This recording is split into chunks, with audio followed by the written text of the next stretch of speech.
17वीं सदी का भारत, जरा सोचिए, उत्तर में मुगलों का विशाल साम्राज्य और दक्षिण में आदिल शाही सल्तनत, मतलब दो बड़ी बड़ी ताकतें। और इनके बीच सह्याद्री की पहाड़ियों से एक ऐसी चिंगारी भड़की जिसने दिल्ली के तख्त को हिलाकर रख दिया। ये कहानी है उन मराठा योद्धाओं की जिन्होंने इतिहास का रुख ही मोड़ दिया। तो चलिए आज इसी शानदार गाथा में गोता लगाते हैं।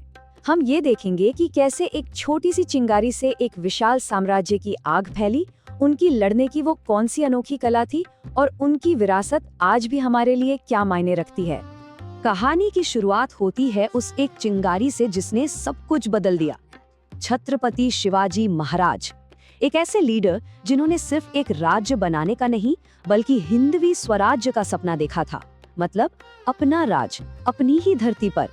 जरा उस दौर की कल्पना कीजिए, हर तरफ बड़ी बड़ी सल्तनतों का राज है और ऐसे में सह्याद्री की पहाड़ियों से एक नौजवान उठता है और दिल्ली और बीजापुर दोनों को एक साथ चुनौती दे देता है। ये कोई मामूली बगावत नहीं थी, ये एक नए दौर का ऐलान था।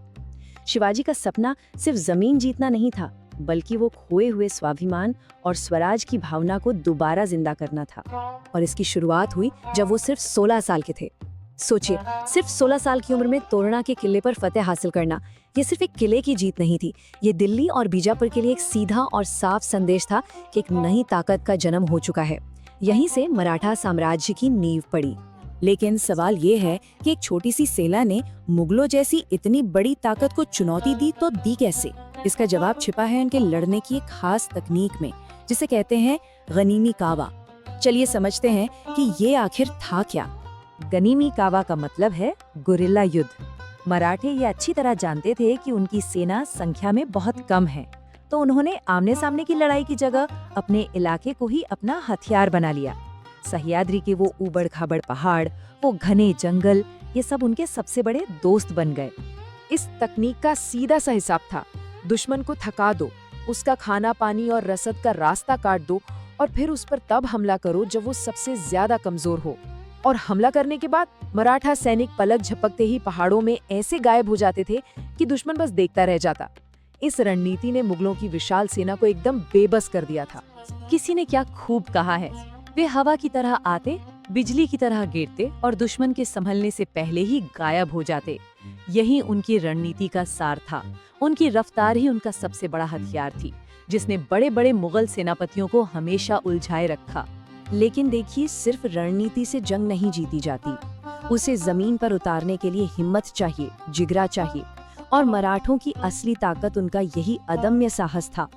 चलिए उनकी वीरता की दो ऐसी कहानियां देखते हैं जो आज भी मिसाल हैं। प्रतापगढ़ की लड़ाई को ही ले लीजिए। एक तरफ था अफजल खान अपनी भारी भरकम फौज के साथ, जिसे अपनी ताकत पर पूरा घमंड था, और दूसरी तरफ थे शिवाजी महाराज अपनी छोटी और फुर्तीली सेना के साथ, जिनका भरोसा रणनीति पर था। जब खान ने धोखे से शिवाजी पर वार करना चाहा तो वो पहले से ही तैयार थे।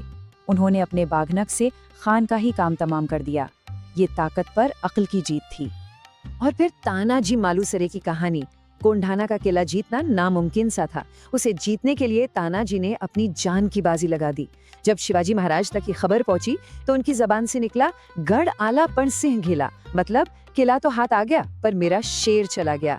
उसी दिन से उस किले का नाम तानाजी के सम्मान में सिंहगढ़ यानी शेर का किला पड़ गया। बस इसी जज्बे और बलिदान ने उस साम्राज्य को बनाया था। शिवाजी महाराज ने जो मजबूत नींव रखी थी, उसी पर मराठा साम्राज्य बुलंदी तक पहुंचा। और इस विस्तार का सेहरा बंधता है अगली पीढ़ी के एक ऐसे ही महान योद्धा के सिर। शिवाजी महाराज के बाद कमान संभाली पेशवा बाजीराव प्रथम ने।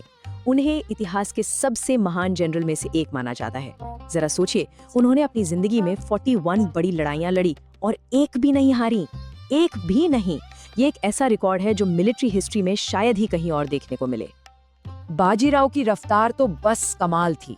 उनकी सेना इतनी तेजी से चलती थी कि दुश्मन को सोचने समझने का मौका तक नहीं मिलता था। उन्हीं के दौर में मराठा साम्राज्य पश्चिम में अटक से लेकर पूरब में कटक तक फैल गया।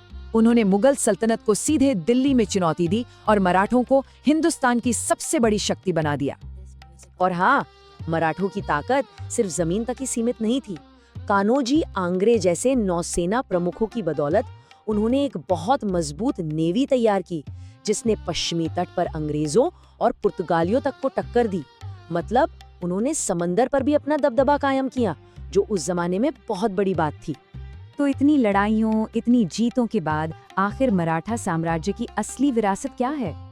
चलिए अब ये देखते हैं कि वो अपने पीछे हमारे लिए क्या छोड़कर गए। देखिए, मराठा साम्राज्य सिर्फ एक राज नहीं था, ये स्वाभिमान, अनुशासन और न्याय के उसूलों की एक मिसाल था। उन्होंने ये साबित कर दिया कि अगर इरादे पक्के हों और रणनीति सही हो तो दुनिया की कोई भी ताकत अजेय नहीं होती। और ये विरासत आज भी जिंदा है, खासकर भारतीय सेना की मराठा रेजिमेंट में, जिनका युद्ध घोष आज भी है, छत्रपति शिवाजी महाराज की जय। और अंत में हम इसी एक बड़े सवाल पर आके रुकते हैं, किसी भी साम्राज्य की असली विरासत आखिर होती क्या है? क्या वो सिर्फ जीती हुई जमीन और जमा किया हुआ खजाना है, या फिर वो एक विचार है, एक सोच है जो आने वाली पीढ़ियों को हिम्मत देती रहती है? मराठा साम्राज्य की कहानी हमें यही सिखाती है कि साहस और स्वराज का विचार किसी भी दौलत से कहीं ज्यादा बड़ा और स्थायी होता है।